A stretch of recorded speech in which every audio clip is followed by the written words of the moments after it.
Hey y'all, welcome to Night Shift Delirium. My name is Victoria. I am your host. I am a junior doctor working and living in England. As you can probably tell from my accent, I am American. How I ended up here is a story for another day. But this podcast is basically just to give you a little bit of an idea of what it is junior doctors talk about when they're on call together or working together regularly. This is an episode that we recorded way long ago, long before the pandemic became the pandemic. So it feels a little bit different, honestly, to listen back. But I hope that you all enjoy it. I am joined by two of my colleagues, Sue and Suji, and we just talk about what it is that you talk about when you're on call or working together with people that maybe you know well or don't know that well, and the things that come about in conversation. This is essentially a prequel episode. It's a little bit different than the series that's coming for season 1. But nevertheless, I think you all will enjoy it. And I encourage you all to follow us on Instagram at Night Shift Delirium. And we will be posting updates about when our episodes are coming out and the launch of season 1. In the meantime, I hope you all are safe, isolating, and washing your hands and all of that jazz. We hope you're well. Welcome to our shift, y'all.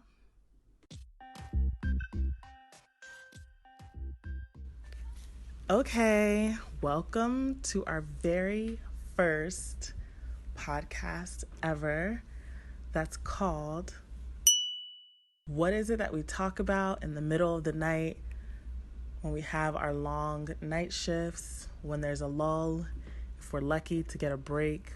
What do we talk about? Honestly, I really kind of enjoy this bit of medicine because you get to know your colleagues, you get to know what they think about, what's annoying to them, what they love. And it's kind of a nice change from the hectic chaos of the ER, seeing patients, clerking them. Anyway, welcome to our conversations, middle of the night on call. Today, I'm with Dr. Sue. Hi everyone, my name's Sue. Okay. What do we talk about? Yeah, so what were we just talking about? Honestly, we were talking about this whole nurses versus doctors thing, right? Right. I think that, going into medicine, it really is like an MDT, a multidisciplinary team. Mm-hmm. And we know that everyone plays a really integral part. We don't have medicine without healthcare assistants. We don't have medicine without nurses. And of course, coming from the doctor side, I'm going to say we don't have medicine without doctors. Yeah, obviously, it's true. I mean, I'm truly appreciate what nurses do. We cannot survive without our nurses. They have been like a really great help to us in every way. But sometimes we just feel like we've been a little bit... Okay, so I'm interrupting this discussion because I think at the end of the day, that bit of the conversation was not particularly useful. I think it's something that if I was chasing headlines or, trying to get attention or whatever, like we could keep that in. But I think especially in retrospect and just given sort of where we are, it's like unnecessary conversation, really. And you know what? Frankly, it's my podcast, so I can do what I want. And, just know that at the end of the day, this podcast is not to do anything but uplift all of us working and also those listening. And I hope that we can all take lessons from each of these podcasts. So I cut out part of this conversation and I'm not going to lie about it.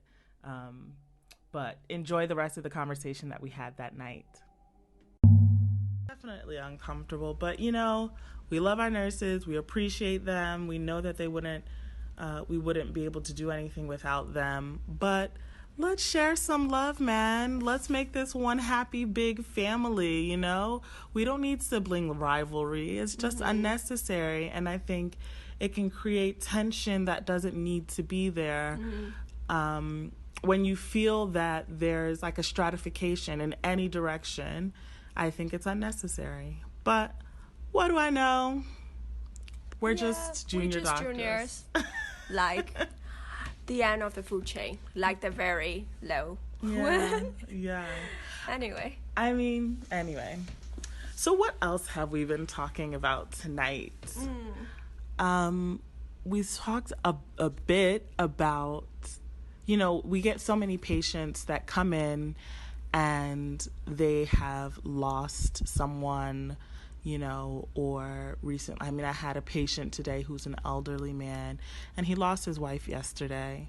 And you just, when you see those sorts of things, you think a lot about your own life and like what life will be like for you in the future and how you want that to go. And one thing that we talked about was, if you are 60 years old, a widow, and with children, or maybe without children, would you remarry? I have honestly never thought about it. I have never thought about my life beyond 30. So it's quite a high reach anyway, but I would say I would think about it at that time. I don't know. Yeah. I don't know yet. I don't even have anyone yet. It's quite a long way to think about. Yeah. What do you think? You know what?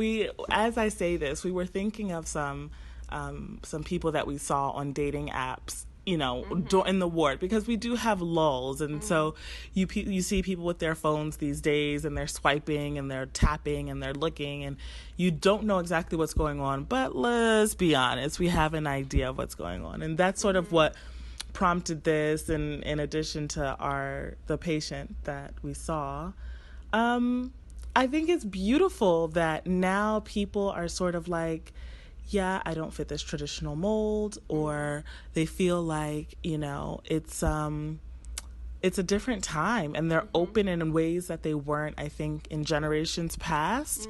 And I think that's wonderful, because we know that, like, science says, and they still have the desire to have company and, you know, companionship. And I think that I don't know what I would do, honestly, because it feels far away. I'm over 30, but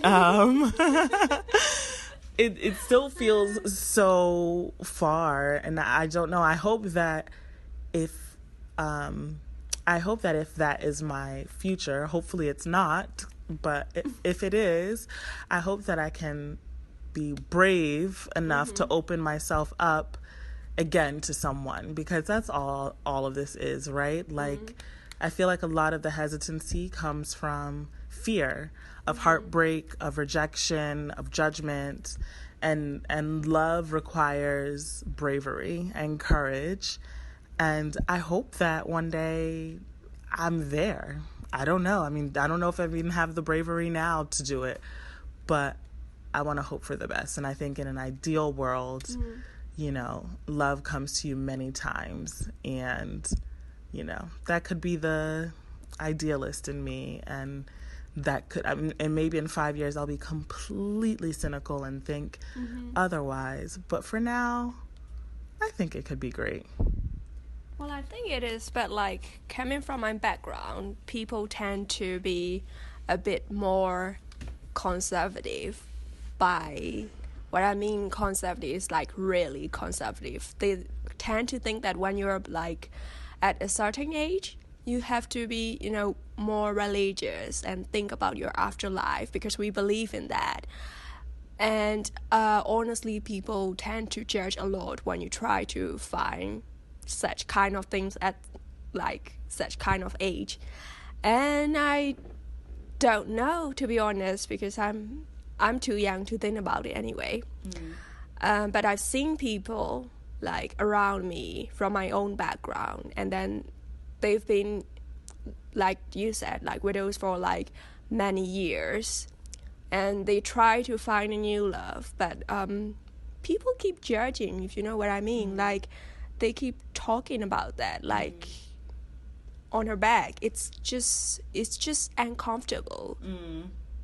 It's just uncomfortable for the people to see her with a new lover, if you know what I mean.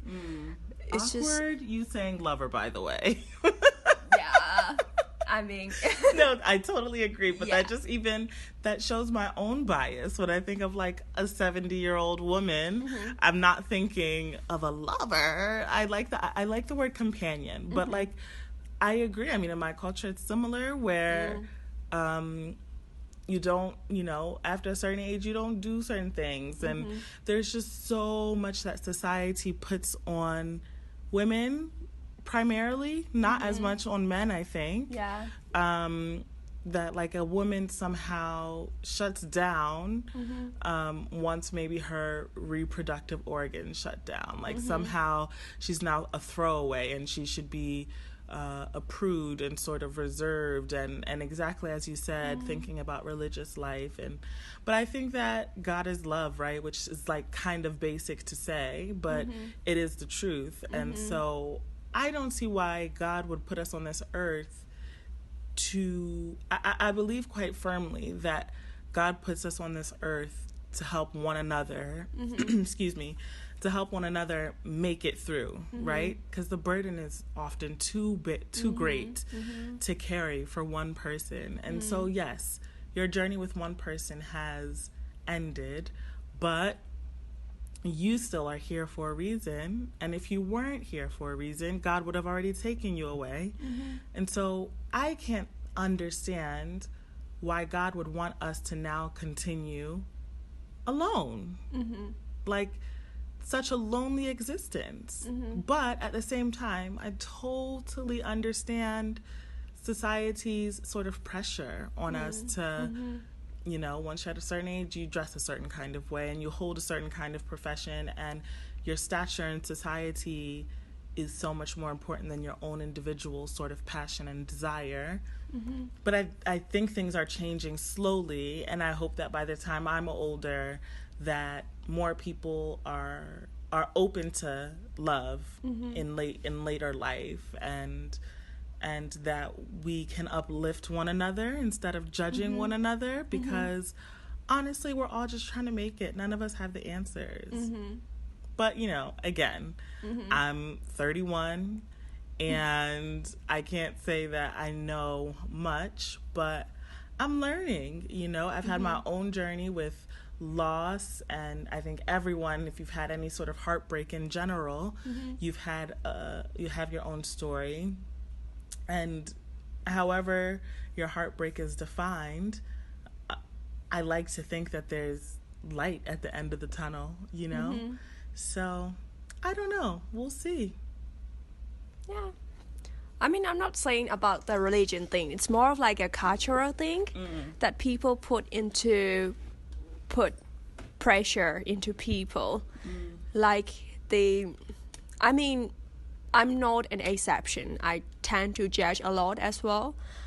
But somehow I try to, be more flexible since I started walking here. Anyway, I try to be a little bit less conservative, but I'm still trying, to be honest. Yeah. I think I'm still a little bit judgmental. And I don't know. I'm just learning, actually. Yeah. And I think we all are learning. Like, when I was, in my 20s, well, when I was in college, I would say that was peak judgment, or even high school. Oof, I was so judgmental. But I think the more judgmental you are, sort of the less life experience you have, because as you grow, as you experience, and it's like totally independent of age, because someone can be 50 and not have really experienced much because they were living for society, as compared to someone who's maybe 20 and had just a crazy life. They know a lot. And I think that the more you experience life, the more you see, the less judgmental you are, because you realize actually nothing is black and white. Literally everything is gray. I mean, from existence to the purpose to color, everything is up for interpretation. And when you realize that and sort of start finding yourself in maybe not compromising situations, but situations where the choice has not been made for you, then it's quite difficult to still be, I don't know, judgmental. And like I think that, like as you said, you're still learning. I'm still learning. I think I thought when I was younger, I was like, oh, when I reach XYZ age, I'm going to have it all sorted. Everything is going to be fine and blah, blah, blah. And I didn't necessarily I was never the kid who was like, oh, I'm going to have a wedding at this time and these kids and blah, blah, blah. I've been quite go with the flow for a long time, which is probably why I ended up in England. But that being said, like, no one really knows. Just our parents don't know. They're making it up as they go along. Our grandparents definitely don't know. They've seen a lot. They've learned a lot. But they don't have all the answers, you know? So, I don't know. Yeah. Okay, let's take a break and come back with Suji, who's another doctor working with us tonight.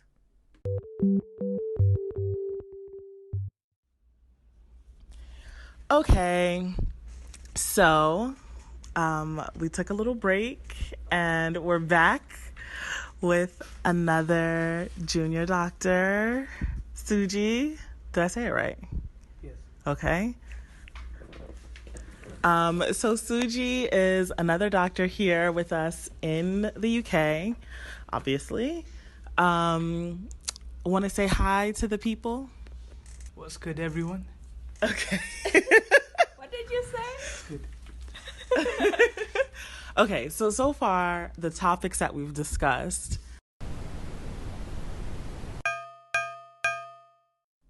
Hey, it's Victoria from the future again. Basically, I cut out another bit of the conversation that I think was more about us venting and less about uplifting. So I cut it out, but that conversation somehow led us to discussion about Elon Musk. And so enjoy. CEO is never off. Elon Musk is never off. He's always on duty.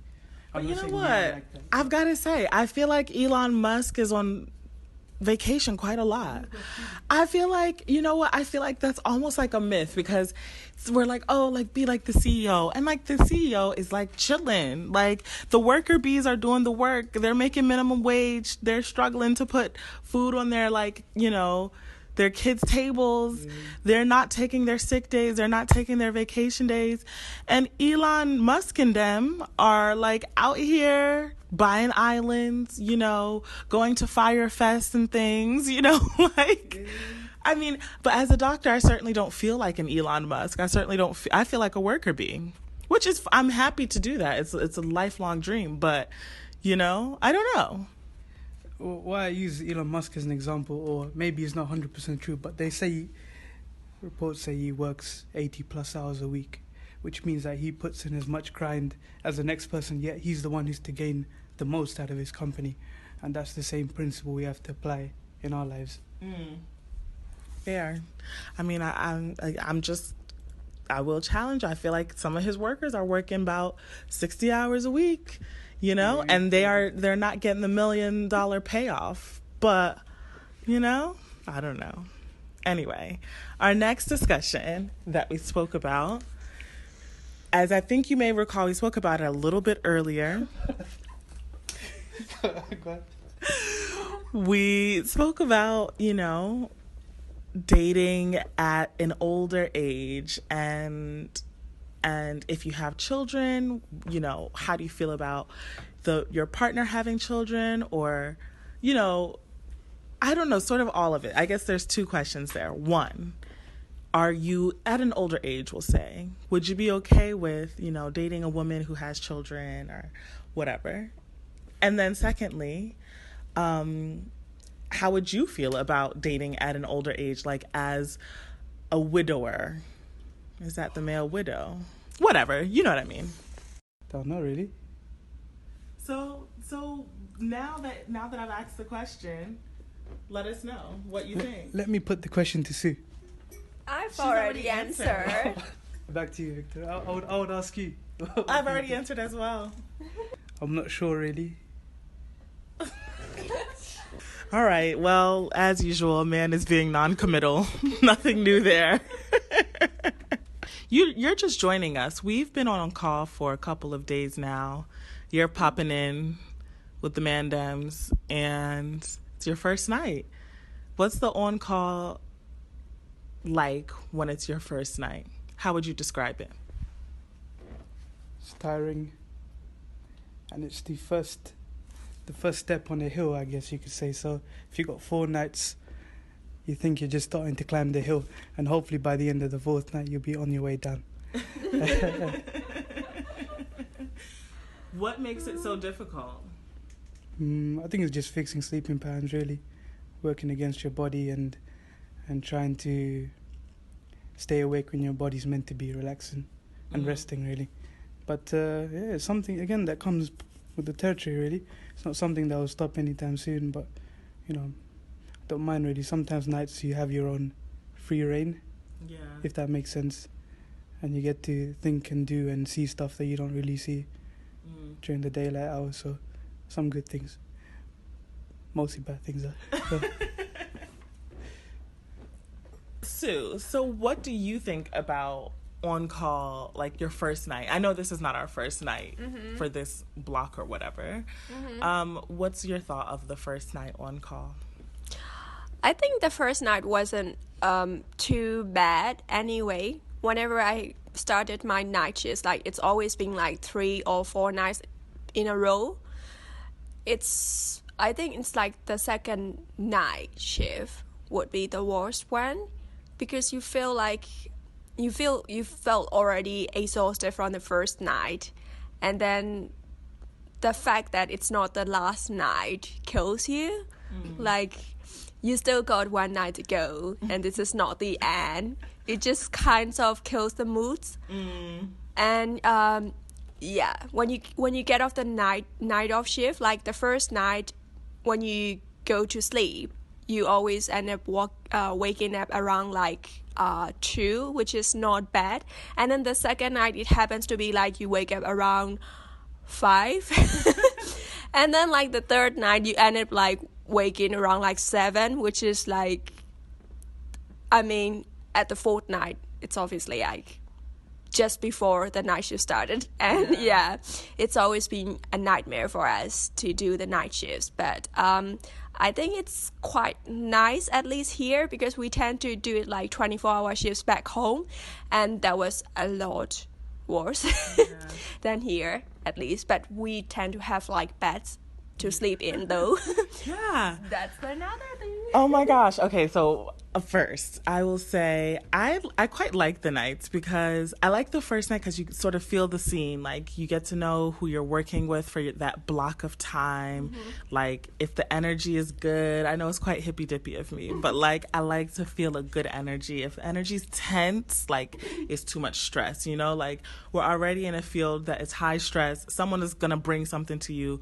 You don't need that stress already in the room before you've even started, before I've opened the computer. I need everyone to be calm. So like, I get to feel the vibe, see how everyone is, and then like figure out how much of my crazy I'm gonna show. So that's like my first day.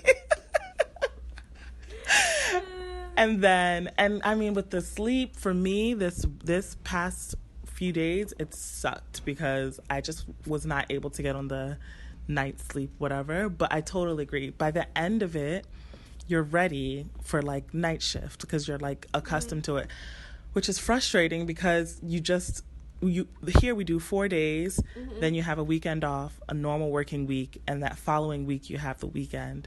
So it's really of nights, which is really, I think, disruptive. I would much rather just like a week of nights or even like a month of nights with like regular sort of weekends or whatever. because when you get so accustomed to it, to be doing this back and forth, it doesn't make any sense. I mean, but the good thing is it's not that much. Like you said, where you're from, Burma, it's like it's more 24-hour shifts and things like that. In the States, there's definitely a lot more 24-hour shifts. People do sort of blocks sometimes of nights, multiple weeks, and it is what it is. Whereas with us, it's only a couple weeks in a few months that we have to do it. So it's like I can't really complain, but I mean, your girl is tired.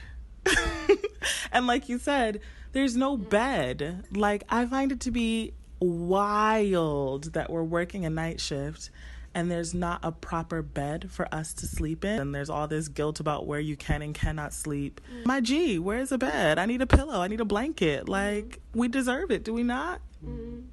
What's your thought about it, Suki? I think we should have warm food. That'd be at least that'd be quite good. I think it would make a difference.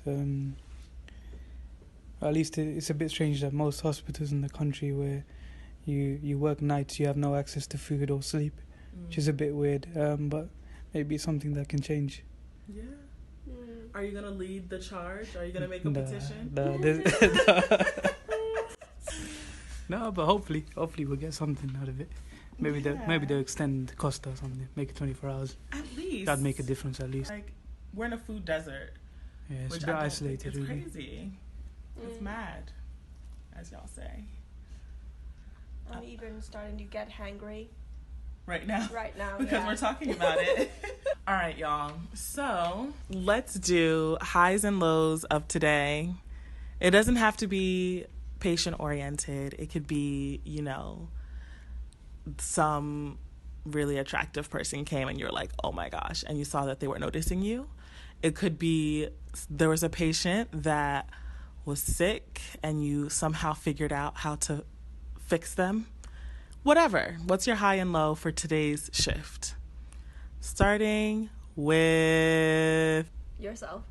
Fine, I'll start. Okay.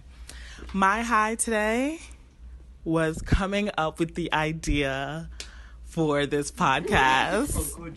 How sick is it? So, like, everyone knows if you've done a take with me or an on-call shift, I always have a weird game or like a weird question.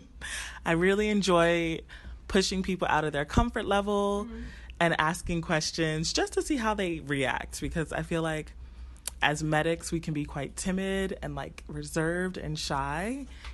And it was just crazy to think in the middle of the night, what should we do? Let's do a podcast. Everyone was in agreement. I mean, that's amazing. Maybe not. I don't know. We're not in our right mind, to be honest. It's like 5 a.m. now. You're supposed to be slightly delirious. That's the real deal. My low, I mean, I'm not going to lie. I was not feeling it today. So I would say the low is doing work. Which is true. Yeah, like, we can't be enthusiastic all the time. We got to keep it real. I was not feeling it. I did not want to see patients. Every time I heard my bleep go off, I was like, what do you want from me? I don't know anything, so I don't know why you're bleeping me. So that would be my high and my low. What's yours? Well, my high would be this is my last night shift until I got like 2-week leave. So it's gonna be it is actually my high. Well, the other high is I get to walk with you guys. Aww. So it's nice. And what would be the low thing? The fact that I'm walking, actually. Yeah. Yeah, just that. Suji? My high would be that Man United beat Man City yesterday. 2-1. A residual high from yesterday rolling on today. 2-1, and then AJ Joshua beat Ruiz yesterday. Double high. Yesterday was a good day. Okay, but what about today's shift? It carries on. I'm still happy. Yeah, those two. It's still there. I'm still happy. So last for a while. And what's your low? Low, I don't know. I'm not too sure really. I guess, yeah. coming into work really was a lot. We have like common low voice. Yeah. Uh, Okay. Shall we wrap it up this session? Yes. yes. All right. Well, guys, thanks for joining whatever we might change this podcast name to. I think it was a great first session. And just be ready for the next on-call shift, man. It goes down. Yeah?